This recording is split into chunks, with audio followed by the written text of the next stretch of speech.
अगर इस test match से पहले आपको यह कहा जाता कि भारत इस टेस्ट मैच में हार जाएगा, लेकिन आखिरी दिन आखिरी सेशन में हारेगा, तो आप कहते हैं यार क्या बात है, यंग टीम लड़ी होगी। लेकिन जिस तरह ये 5 दिन का खेल हुआ, मैं तो इसे एक लॉस्ट अपॉर्चुनिटी मानता हूं। यह टेस्ट मैच इंडिया को जीतना चाहिए था। यह टेस्ट मैच इंडिया का बिजनेस नहीं बनता था हारने का, और ये यंग टीम, यंग कप्तान रिग्रेट करेंगे, क्योंकि इंग्लैंड आपको मौके दे रहा था, इंग्लैंड आपको बार बार मौके दे रहा था। पूरे टेस्ट मैच में आपको इंग्लैंड ने मौके दिए, लेकिन आपने हर मौके पर उनको मौका दे दिया। मतलब कहीं ना कहीं इस टेस्ट मैच में 4 दिन ऐसी लड़ाई थी कि पहले आप। इंडिया ने 500 बनाए। 500 बनाने के बाद टेस्ट मैच कोई आज तक टीम हारी नहीं है, इंडिया हार गई। इंडिया के पास बुमराह थे, लेकिन विडंबना देखिए कि बुमराह जो अकेले इकलौते गेंदबाज, पहली पारी में, दूसरी पारी में फिर वो कामयाबी नहीं मिल पाई। अब मुझे आने वाले मैचों के लिए और फिक्र होती है, क्योंकि ये तो जरूर कहा जा रहा है कि बुमराह ने सिर्फ 3 टेस्ट मैच खेलने थे, बट यहां पर जो बॉलिंग ओवरलोड उन पर डल गया, कहीं ऐसा ना हो कि उनका पैनापन खत्म हो जाए। दूसरी बात है, भारत की बॉलिंग में बड़ी बुरी तरह एक्सपोज हुई। बैटिंग फिर भी मैं कहूंगा चल गई। क्यों? क्योंकि अगर 500 हैं, यानी कि 4 बैट्समैनों ने 100 बनाए हैं, तो आप फिर भी ना ये कहोगे कि चलो यार ठीक है। इंग्लैंड ने यह भी साफ कर दिया कि आपको तकरीबन इसी तरह की कंडीशंस मिलेंगी जहां पर बैटिंग करना आसान होगा। सो बैट्समैन तो can relax easy, but England ये कह रहा है कि हमारे पास अगर गेंदबाज नहीं है तो बॉस तुम्हारे पास भी कहां है। इन पाटे ट्रैक्स पे तुम्हारी गेंदबाजी तो हम बिल्कुल खत्म कर देंगे। अब यह भी नहीं मालूम कि बुमराह दूसरा टेस्ट खेलेंगे या तीसरा खेलेंगे, पता नहीं। आराम जरूर है, लेकिन लॉर्ड्स ऐसा टेस्ट मैच है जो वो छोड़ना नहीं चाहेंगे, वहां पर उनकी गेंदबाजी को मदद भी मिलेगी। लेकिन बैक टू बैक वो दोनों टेस्ट मैच खेल नहीं सकते, तो सरदर्द ना भारत की बढ़ेगी। यही अगर इंडिया इस टेस्ट मैच को जीत गया होता तो आज हम ये कह रहे होते कि दबाव इंग्लैंड पे है। अब इंग्लैंड ने ये 371 रन चेज किए। आप जानते हैं ये 371 कल कैसे हुए थे, कैसे भारत इतना डोमिनेट कर रहा था दोनों पारियों में। पहली पारी में आपका कोलैप्स हुआ, आपने 7 विकेटें 41 रनों पर गंवाई, लेकिन कल चौथे दिन का खेल याद कीजिए, आपने लास्ट 6 विकेटें सिर्फ 31 रनों में गंवा दी यार। सिर्फ 31 रनों में आपकी लास्ट 6 विकेटें गिर गई। यही भारत थोड़ी देर और खेलता, वो टी के बाद वाले सेशन में भारत थोड़ा तेज रन बनाता, तो क्या होता।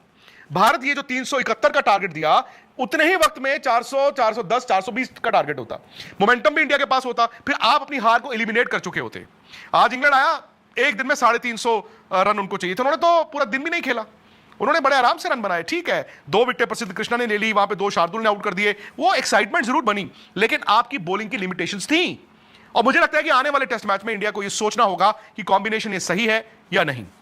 करुण नायर, शाहिद सुदर्शन, 2 नए बैट्समैन, शायद इन दोनों को मौका मिलेगा। अब शार्दुल ठाकुर को आपने जाया किया। शार्दुल ठाकुर को तो खुद ही नहीं पता था मैं टेस्ट मैच खेल रहा हूं कि नहीं, और जिस पर्पस के लिए उनको खिलाया गया उन्होंने बैटिंग में रन भी नहीं बनाए। लेकिन गेंदबाजी आपने पहली पारी में कराई ही नहीं। आपने इतने रन बनाने के बावजूद इंग्लैंड को अपने पास लाकर खड़ा कर दिया। क्यों? क्योंकि बुमराह के साथ कोई गेंदबाज नहीं था, और बुमराह की ही गेंदों पर आपने कैच भी छोड़े। यार कोई एक टेस्ट मैच में 7-8 कैच छोड़ती है टीम, 7-8 कैच। आप अंदाजा लगाइए, 7-8 कैच इंग्लैंड के। अब जीत ही कैसे सकते हो? आप जीत ही नहीं सकते हो। तो जैसे मैंने कहा, अब शार्दुल ठाकुर, आपने सेकंड इनिंग में उनको वैसे ही बॉल करा दिया फॉर्मेलिटी के लिए, उन्होंने आगे 2 आउट कर दिए। मैच तो शार्दुल ने बनाया, और शार्दुल ने जो भी है, इंग्लैंड में जो आपको लेंथ चाहिए होती है उस पर बॉल भी किया। शार्दुल को आपने कॉन्फिडेंस नहीं दिया।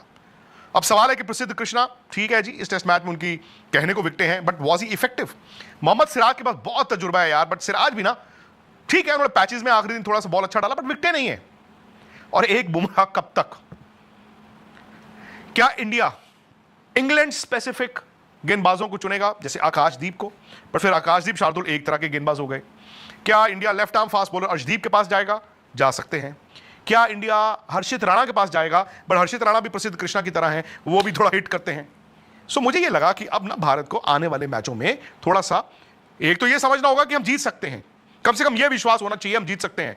बैट्समैनों को यह विश्वास होना चाहिए कि हमने रन बनाए हैं, 100 बनाए हैं, हम बना सकते हैं। गेंदबाजों ने जो गलतियां की उससे सबक लेना है, और आपको गेंद अच्छा डालना है। जो एक चीज इस टेस्ट मैच में, पूरे टेस्ट मैच में दिखी, वो ये थी, ऑफ द विकेट कोई सीम मूवमेंट नहीं थी। विकेट भी ऐसा था, ड्राई विकेट था। बर्मिंघम में आमतौर पर आपको ठंड तो मिलती है, बट बर्मिंघम में आपको एक्स्ट्रा बाउंस मिलता है। अगर विकेट पे घास है तो शायद आपकी bowling comes into play, but अगर घास नहीं है, सो इंग्लैंड ये जानता है कि वो इतनी लंबी बैटिंग करते हैं कि वो इंडिया को अपनी बैटिंग के बूते हरा सकते हैं। अब इस गेंद के साथ भी, ड्यूक्स के साथ भी भारत के गेंदबाज एडजस्ट नहीं हो पाए।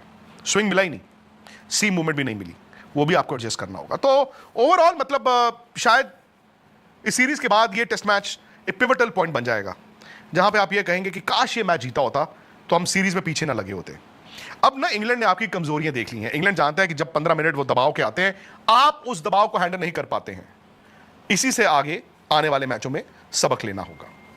खैर, इंडिया काश जीत जाता, मैं तो कहता हूं ड्रॉ ही हो जाता, लेकिन हार के साथ ही आगाज हुआ है।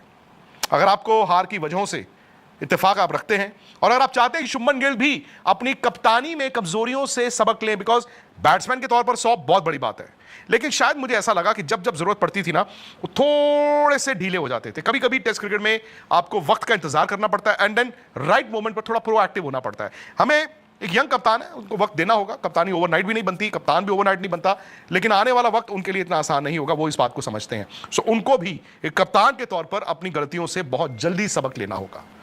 स्पोर्ट्स को सब्सक्राइब जरूर कीजिएगा और नोटिफिकेशन की घंटी भी बजा दीजिए।